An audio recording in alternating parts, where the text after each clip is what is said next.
Hey guys, I just thought I would update you on how things are going and make a new video, give you guys something to watch. I didn't want you thinking that I had stopped completely making videos. It's just right now things are kind of hectic and I'm kind of pressed for time. I did this video. It was very similar to last week's. The only difference is I didn't do any all-out wind sprints for 30 seconds. That was killer when I did that. In that last video, I did not look forward to doing the hand drill. I still don't have a camera to film outdoors with, but I will be getting one in the future here shortly. So I'm going to be doing some vids outdoors, a lot more of those, hopefully, within the next couple months.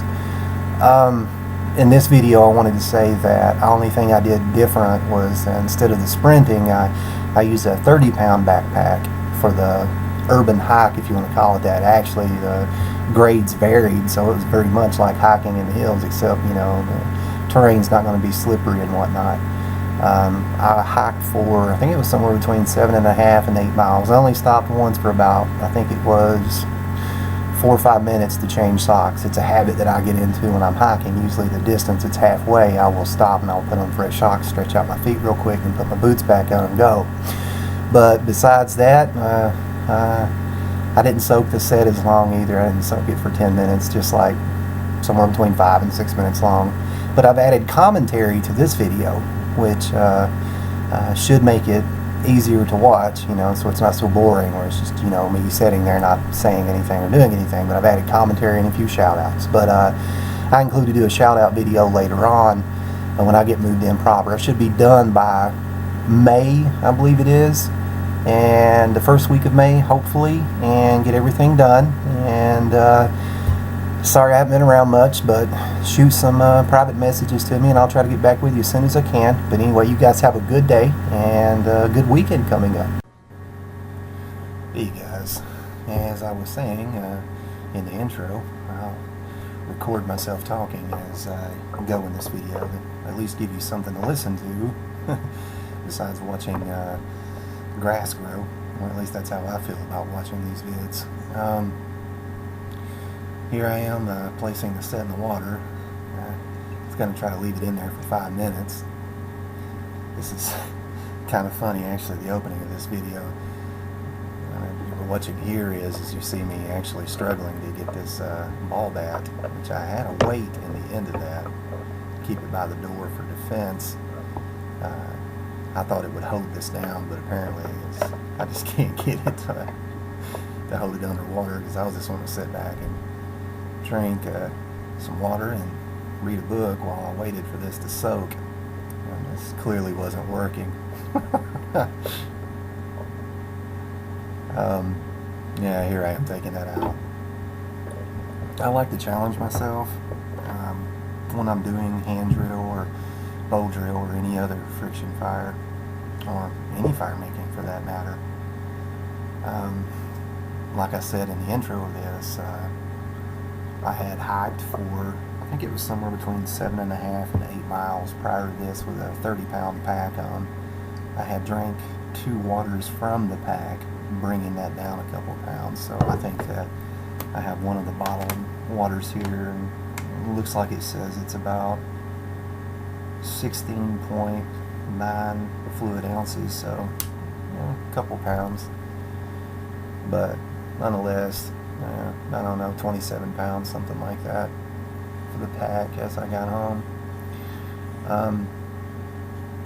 I just feel like a lot of time people, they practice their hand drill or their bow drill, and they do it when their energy levels are high. And after my little test last week, or the challenge set forth by Jay Riley and Fact Snack, I thought I would just start doing this. I used to practice with wet materials, and it is somewhat tougher. I mean, this isn't obviously soaking wet, but it has taken on quite a bit of moisture. Trust me, when you get it out, you will see if you do this yourself. The mullen has been already prepared before, and I'm showing you that it's in the water there. I couldn't tell by looking at the screen. That's what I'm doing with the light. That lamp is just a desk lamp. That thing does not help dry anything, trust me. I can hold it in my hand all day, it won't burn me. Anyway, back to what I was saying. You can see here that I'm just holding it down with that. I really wanted to sit back and relax. The only thing taxing about this hike is that it pulled on my shoulders, the backpack. But outside of that, it really wasn't tiring. I didn't do any sprints in this one. The sprinting from last week's challenge, those things really kick your butt. You know, that's, according to Jay, and I agree with him, a uniquely personal and challenging thing to do is sprinting, especially when you're doing it for 30 seconds straight. Sprints, if you're not used to them, they'll kick your butt. But then again, 30-second sprints, they're pretty tough because you're having to push, and he was pushing me hard because he was on the phone with me. If you guys watched the last video and read the rules or any of the comments of the videos below the last time I did this, Jay Riley was on the phone with me, and he was really pushing me the whole time. So that added a little bit more intensity to it. And my legs were really worn down by the end of that challenge. I did not look forward to doing the hand drill. I was pretty wiped out, wasn't thinking too clearly. And I figured I would soak up near where the handle is. This towel's a bit down too, so believe me, it's not just that one side of it's being soaked. I'll take this out here in about a minute or so. I think this was actually closer for the spindle, at least 6 minutes than 5. I fumbled at the beginning, so I lost track of time doing this. Hope I'm making sense.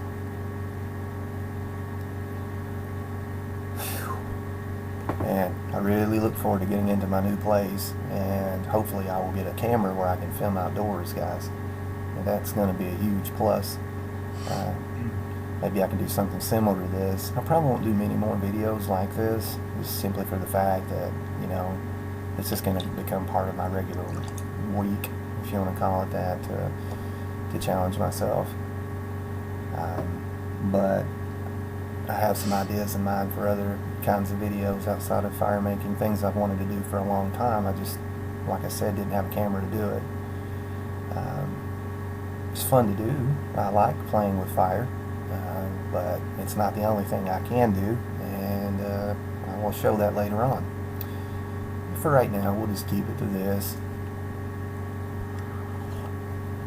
Oh man, I thought about doing some shout outs here, but I guess I'll go ahead and do that. I'd like to do a shout out right now for Madison C. Iowa channel. Nice lady. She does a lot of cooking and recipes and whatnot. She's got other good videos too. I think I recently watched a video of hers where she did I think it was a bug out bag that was disguised in a makeup kit. And I thought, wow, what a good idea. She said one of the reasons why she did that was simply, sorry about that, it was simply for the fact that in a crap hits the fan scenario, that someone may be taking her large pack and would discard her makeup bag. You wouldn't think nothing about that. They would only want her main bag, so she would have a backup bag. But if you haven't seen that video, you should definitely check that one out. I thought it was such a neat idea. But go check out Madison C. Iowa. Mo and Jill Outdoors. I'm going to include links in the description below if you can't make out what I'm saying. Hopefully this sound recorder is actually picking everything up. Mo, though, he's a guy I've known now for probably close to 2 years, and he's a good fella. I really like Mo. He's from over in England. I don't know which part over there, but he does a lot of bushcrafting and outdoor videos, and I particularly like looking at his Facebook photos where he was taking trips to Scotland and whatnot. It's just beautiful territory, and I think he may have a video or two where he's actually camping in those areas. It's just gorgeous over there. I'm so envious of him, but he's a guy, and he's got some good videos, so go check out his stuff. That's Mo and Jill Outdoors. Like I said, I'll be including the links to those channels in the description below. Okay. Now here I am. I'm taking a break from doing shout-outs right now. I'm cutting in a divot. You gotta be careful here. This stuff's a little soft and wet. It's not super wet, but it's still damp, so it might cause your knife blade to slide, so be careful with it. Or it could slide on that linoleum. That stuff is slippery. And this kind of can be trying some time to time. I have to pin it down with my knee to hold it in place. And then just holding it with your foot ain't gonna do it when you do this with wet material. But yeah, anyway, I get back to some shout-outs. Let me think of some people here that I hadn't done shout-outs with. Like I said, it's kind of late right now, and I'm not thinking too clearly. Wait a second here. Okay. Yeah. I wanted to make a comment there. This loud bump that you hear before I get up to do the drilling, actually that was the water bucket. I splashed my whole back with water just then. and I didn't move it far enough away. Probably should have been safer with a water bucket like that near a lamp and a plug-in, but I'm just trying to demonstrate here.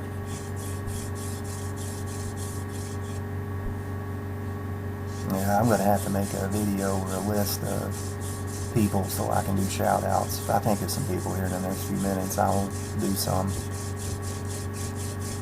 What I'm trying to do here is I'm just simply trying to heat up the set, see if I can get it to smoke, see how it's going to act. You know, people ask me, you know, how in the world do you do this? Anybody that practices friction fire can do this. It's just a matter of practicing a little bit more, I guess, you know. It's not really that difficult to make a fire with wet material or damp material. You just gotta dry it out. You can see it smoking pretty good there. You got some dust. Now, turning the fan off up here, I didn't want it to be on because I felt like if that fan was on, it would be drying out the material, but that's not gonna happen in a short video like this. But I thought, turn it off. I think I'm grabbing me an ember catch right there, a piece of cardboard, got like a leaf or something. There I am, knocking that dust away. That initial dust is going to harbor moisture, so get it away from you. I want to make a point here, guys. If you're doing this, especially with wet materials, be careful when you're cutting your notch. It's not necessarily that your knife blade will slip so much as it is that you can also overcut in softer material. It softens the wood, so be very careful. You may overcut. Just take your time. Take your time anyway when you're cutting notches. I don't recommend holding your hearthboard in your hand like this when you're cutting a notch. I do this out of habit. I know I should get out of it. A lot of times I will cut it on the floor. Yeah, that's somewhat wet. I can't understand why this one's so wet this time. It almost felt just as wet, if not wetter, than the 10 minutes soaking. But anyway, it's probably just humid. I'm sweaty from the hike. Anyway, just be safe. I'm leery right here of overcutting into my notch. If you overcut, you're going to have to start over because it's just not going to set up right. You cut too deep into your notch and it's basically, you're just going to drill through your board quicker. And possibly even your spindle might jump out if you make it too wide. I have a specific way of doing my notches, a little bit different than other people, and I might make a video or mention that in a future video. Right now I'm just going to focus on what it is that I'm kind of showing here.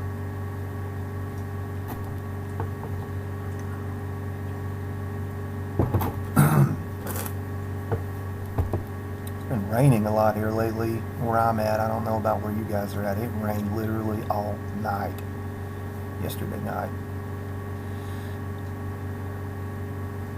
Now I'm sitting near a large window. It's probably about 6 feet away from me, and it's open, and you can feel the dampness in the air. So You don't necessarily need to be outside for there to be moisture in the air.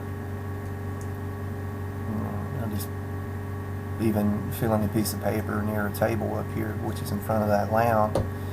I could actually feel that it was that light dampness that you get. So it's damp in the air. This isn't going to be as challenging as doing it directly outside in the open, but it's about as close as you can get. The wood in this video, I believe this is white pine, and I could be wrong. I believe it might be poplar. I believe it's poplar for the hearth, and that is a mullein spindle. Yeah, that's kind of thin. It does take on the moisture, these materials do. Especially when you scrape your spindle prior to, it really soaks up the water in your spindles. I've done this with different kinds too. Even did it with teasel a few times, and it's somewhat hollow.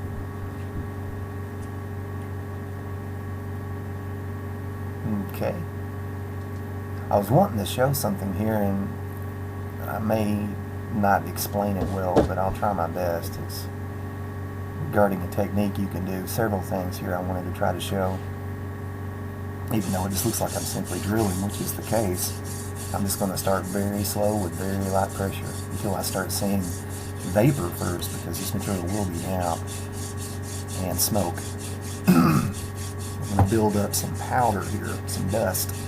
I'm going to check that dust in a few moments for clumping. You know, obviously clumping, when it gets near dust, or when moisture gets near dust, it's going to cause the dust to clump. And you can check that and see how bad it is. So that's what I'm doing right here in a moment. And there's something else I wanted to comment on here too as well. I'll stop right here and do a check in a second.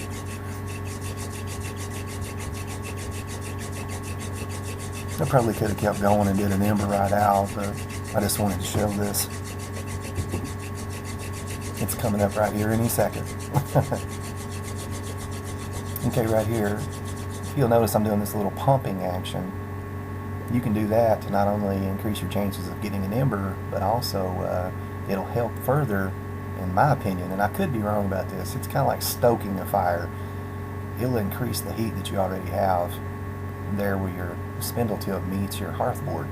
So that little pumping action actually helps a lot sometimes. If you've got an ember, it'll really stoke it. Give it a try sometimes if you can.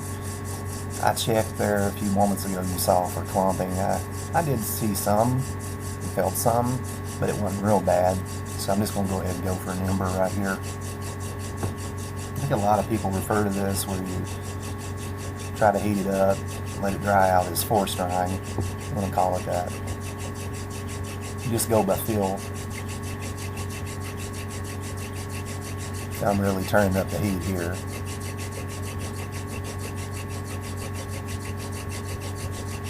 Now I think I got an ember right here at this point. And there's that stoking again, as you can see it.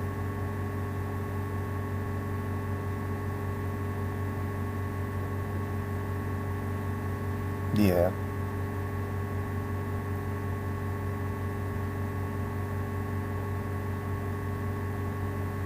You know, I'm fanning it just to be sure, because it's obvious there's going to be moisture. Anytime you soak a set like that, it's going to have moisture, so baby your embers.